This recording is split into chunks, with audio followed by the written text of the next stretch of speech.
Hi guys, good morning. स्वागत है आप सबका एक नए व्लॉग में। तो आज का वीडियो थोड़ा अलग होने वाला है। आज हम कहीं ट्रैवल नहीं कर रहे। आज हम अपनी नई टीवीएस रॉनिन का एक छोटा सा रिव्यू करने वाले हैं। तो लास्ट टाइम हम गए थे कालीफनाथ टेम्पल इसका रिव्यू शूट करने।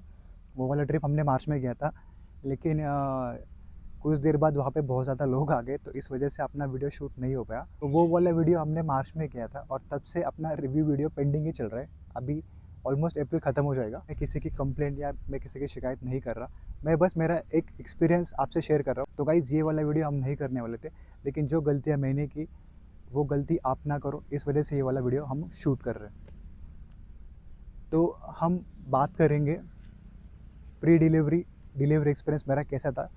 उसके बाद हम बात करेंगे कि फ़र्स्ट सर्विसिंग का जो कॉस्ट था और ओवरऑल टोटल जो मेरा एक्सपीरियंस था सर्विसिंग का वो कैसा था।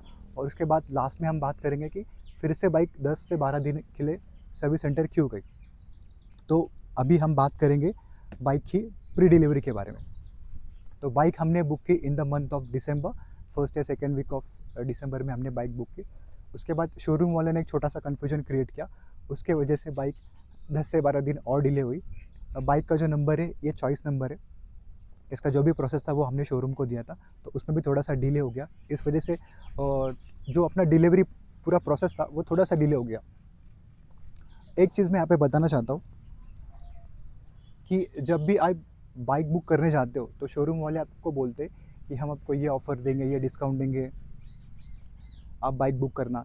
लेकिन जैसे आप बाइक बुक करते हो उनकी सारी रिस्पॉन्सिबिलिटी ख़त्म हो जाती है, फिर आपको ही वो बाइक का अपडेट लेना पड़ता है। और नंबर का स्टेटस जानने के लिए हमने शोरूम में कॉल किया, तब उन्होंने बोला कि आपकी बाइक कल आ जाएगी, आप बाइक का पीडीआई करने आ सकते हैं। तो ये भी हमने उनको कॉल करके पूछा, उन्होंने कॉल नहीं किया। तो फिर हम नेक्स्ट डे बाइक की पीडीआई करने गए। पीडीआई क्या, जो जो नॉर्मल चीज़ें होती है, बाइक का पेंट कैसा है, इंजन से कोई ऑयल लीकेज तो नहीं है, मतलब नॉर्मल जो पीडीआई होता है, एक नॉर्मल बंदा जो पीडीआई करता है, जितना उसको बाइक के बारे में जितना पता है उसके हिसाब से वो पीडीआई करता है। वो तो कोई एक्सपर्ट है नहीं कि उसको बाइक की हर एक छोटी से छोटी चीज़ पता होगी। बाइक में जो जो प्रॉब्लम है वो उसको देखते समझ में आएगा, ऐसा तो नहीं है।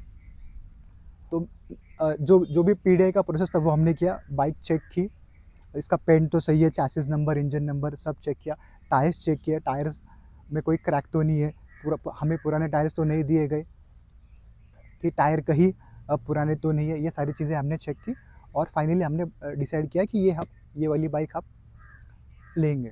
बिकॉज़ उस प्रोसेस को काफ़ी ज़्यादा टाइम लग गया, ऑलमोस्ट दिसंबर ख़त्म होने ही वाला था। तो हमने उनसे रिक्वेस्ट किया कि आप एक काम करना, बाइक का जो भी डॉक्यूमेंटेशन है, जो भी पेपर वर्क है, वो हम नए साल में करते, जैन 2026 में करते।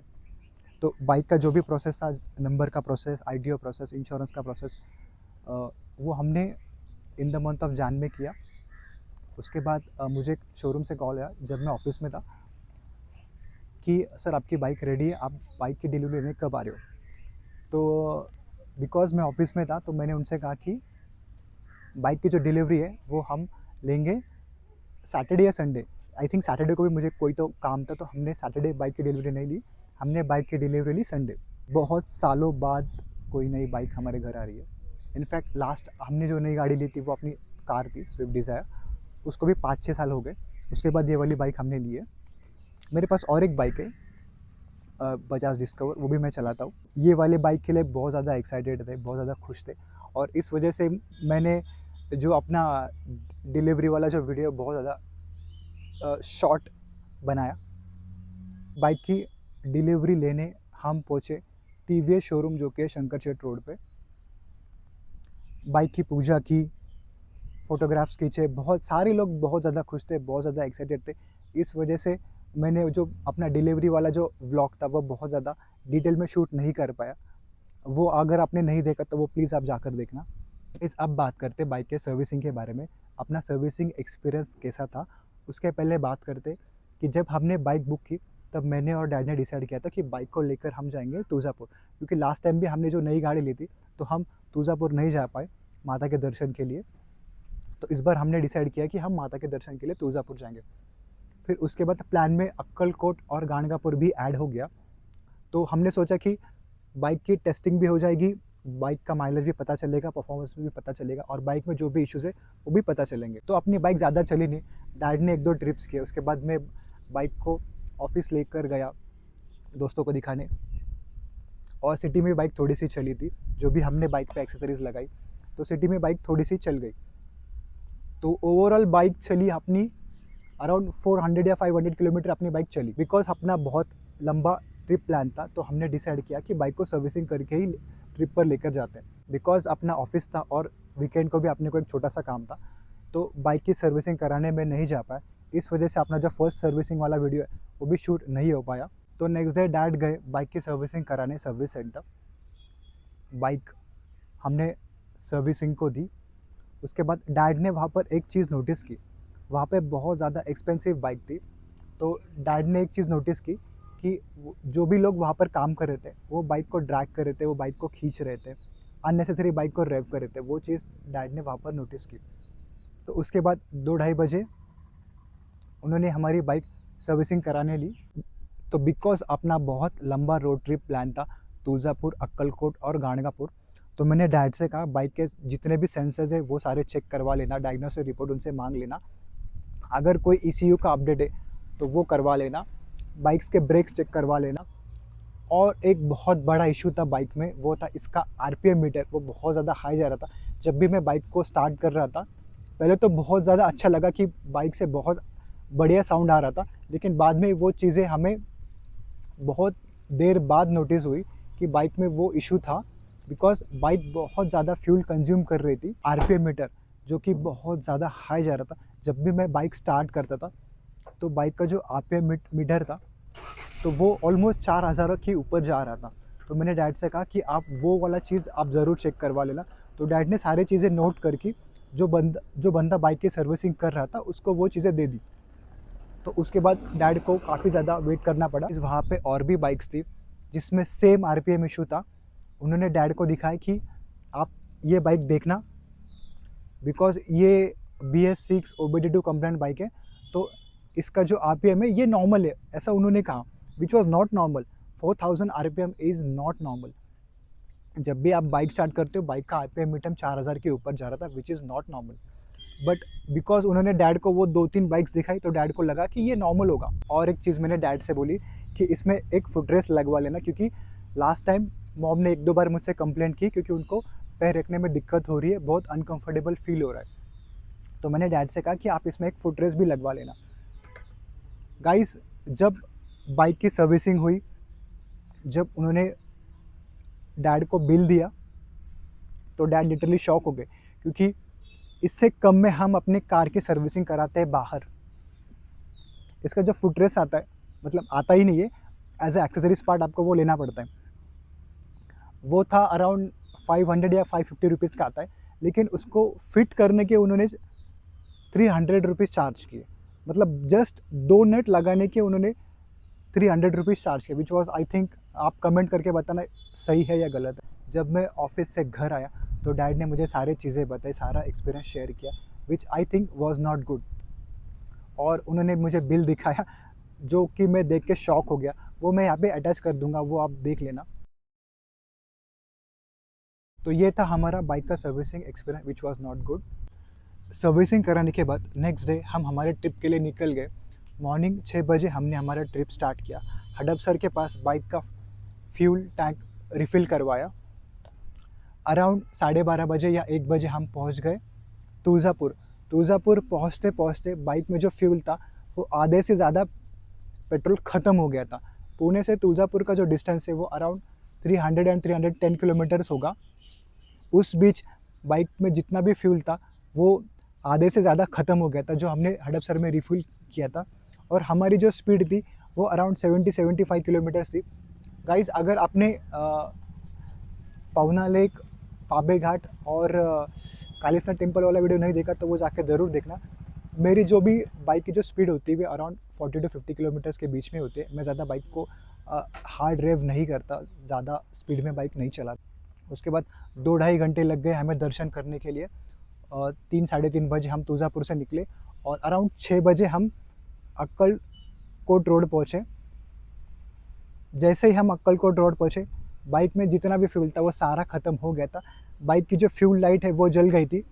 तो तब हमें बाइक पर डाउट आया कि इसमें ज़रूर कुछ मेजर इश्यूज़ है। अपनी जितनी भी ड्राइव थी वो 90-95 किलोमीटर सारा हाईवे का ड्राइव था। गाड़ी कंटिन्यूसली 5th गियर पे चल रही थी और अपनी स्पीड भी बहुत ज़्यादा हाई नहीं थी। अराउंड 70-75 किलोमीटर 80 किलोमीटर्स के बीच में अपनी ज़्यादातर टाइम स्पीड थी। और बाइक ने बहुत ज़्यादा ख़राब माइलेज दिया यहाँ पर। तो हमने बाइक में फिर से एक बार फुल टैंक करवाया। थैंक गॉड कि अपनी बाइक कहीं पर भी बंद नहीं हुई उस टाइम। तो अक्कलकोट स्किप करके हम सीधा पहुंच गए गाणगापुर। उस दिन अपनी जो ड्राइव थी वो अराउंड 450 टू 500 किलोमीटर्स की पूरी ड्राइव थी। नॉन स्टॉप हमने बाइक चलाई। आई मीन्स ब्रेक बीच बीच में हमने ब्रेक्स लिए, लेकिन थैंक गॉड बाइक कहीं पर भी बंद नहीं हुई। A very big thanks to TVS for that. तो अराउंड 9, साढ़े 9, 10 बजे हम ड्राइव करके गाणगापुर पहुँचे, वहाँ पे स्टे किया। नेक्स्ट डे दत्त गुरु महाराज के दर्शन किए और वहाँ से हम निकल गए टूवर्ड्स अक्कलकोट। अक्कलकोट आए, स्वामी महाराज के दर्शन किए, एक दिन वहाँ पे स्टे किया और नेक्स्ट दिन हम निकल गए पुणे के लिए। अराउंड पाटस या येवत के पास बाइक में जितना भी फ्यूल था वो सारा ख़त्म हो गया था। तो हमने फिर से रिफ़िल किया। इस ट्रिप में हमने 3 बार गाड़ी में रिफ़िल किया। जैसे हम ट्रिप से वापस आए, नेक्स्ट डे हम बाइक को लेकर फिर से सर्विस सेंटर गए। वहाँ पर हमने उनको दिखाया कि इसका जो आरपीएम था वो बहुत ज़्यादा हाई जा रहा था। बाइक ठीक से परफॉर्म नहीं कर रही थी। जब हम इसको एक्सेलेरेट कर रहे थे तो काफ़ी ज़्यादा नॉइज़ आ रहा था बाइक से। बाइक्स में माइलेज इश्यूज़ भी बहुत ज़्यादा थे। तो वो सारी चीज़ें हमने उनसे डिस्कस की, वो सारी चीज़ें उनसे बताई और उन्होंने बाइक का ट्रायल लिया और देखा कि हाँ, इसमें जो आरपीएम मीटर था वो बहुत ज़्यादा हाई जा रहा था। और 1000 टू 5000 के बीच में इसका आरपीएम मीटर जब भी आप बाइक स्टार्ट करते हो तब वो जा रहा था। तो फिर उन्होंने कहा कि हम बाइक चेक करते हैं। उसके बाद उन्होंने बाइक चेक की और हमें बताया कि इसका जो थ्रॉटल बॉडी है उसमें कुछ तो इश्यूज़ है। तो उन्होंने कहा कि आपका ये जो भी इश्यूज़ है वो सारे वारंटी में कवर्ड हो जाएंगे, आप टेंशन मत लेना। तो उन्होंने थ्रॉटल बॉडी इसका रिप्लेस किया, वो इशू फिर भी वैसा का वैसा ही था। तो उन्होंने बोला कि हम हमें 1-2 दिन का टाइम आप दे देना, हम सारी चीज़ें चेक करके आपको इन्फॉर्म करते। तो फिर नेक्स्ट डे हमने जब कॉल किया तब उन्होंने बोला कि हमारे टेक्नीशियन से बात हो रही है, वीडियो कॉल पे बात हो रही है, जो चीज़ें वो टेक्नीशियन हमें बता रहे हम वो चीज़ें बाइक में चेंज कर रहे, लेकिन फिर भी बाइक का जो आरपीएम है वो 4000 के ऊपर ही जा रहा था। तो इसी बीच 1 वीक निकल गया। नेक्स्ट डे हमने मैनेजर्स को कॉल किया और उनसे पूछा कि बाइक्स में क्या इश्यूज़ है। आपके बंदे ने तो बोला था कि बाइक में बहुत ही छोटा इशू है, तो इतना टाइम क्यों लग रहा है। तो उन्होंने कहा कि बाइक के थ्रॉटल बॉडी में कुछ तो इश्यूज़ है और टीवीएस की आर एन डी टीम इस पर काम कर रही है, आप टेंशन मत लेना, 1-2 दिन में आपकी बाइक रेडी हो जाएगी। तो फिर 2-3 दिन बाद हमने वापस उनको कॉल किया तो उन्होंने बताया सर आपकी बाइक रेडी है, आपका जो इशू था वो सॉल्व हो गया। तो एक चीज़ मैं यहाँ पर बताना चाहता हूँ कि वहाँ पे जो मैनेजर्स थे उन्होंने बहुत ज़्यादा हेल्प की हमारी। अगर वो पिच इन नहीं करते तो शायद जहाँ पर 10 से 12 दिन बाइक को लग गए वो ऑलमोस्ट 15-20 दिन या उससे भी ज़्यादा लग सकते थे।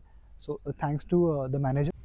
तो फाइनली अपना जो बाइक में जो आरपीएम इश्यूज़ थे वो अभी भी बाइक में आरपीएम इश्यूज़ है, लेकिन उतने नहीं है जितने पहले। अभी भी बाइक के जो आरपीएम्स है वो 2000 के ऊपर जाते हैं। तो गाइज़ अभी मैं बाइक स्टार्ट करके आपको दिखाता हूँ कि इसका आरपीएम मीटर कितना जाता है।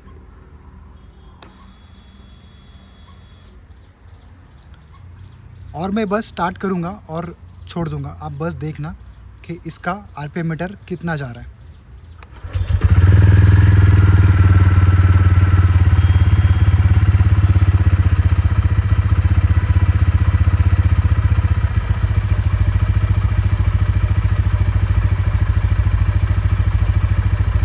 गाइज़ आप मुझे कमेंट करके बताना कि ये नॉर्मल है या आपके बाइक में भी ऐसे ही आरपीएम 2000 के ऊपर जा रहा है, आप मुझे कमेंट करके ज़रूर बताना। ये था मेरा टीवीएस रॉनिन का छोटा सा रिव्यू वीडियो।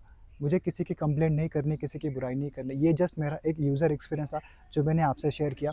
अगर आपके पास भी टीवीएस रॉनिन है, अगर आपने भी ये इश्यूज़ फेस किया, कोई भी इश्यूज़ फेस किए, तो आप मुझे कमेंट्स में ज़रूर बता सकते हैं।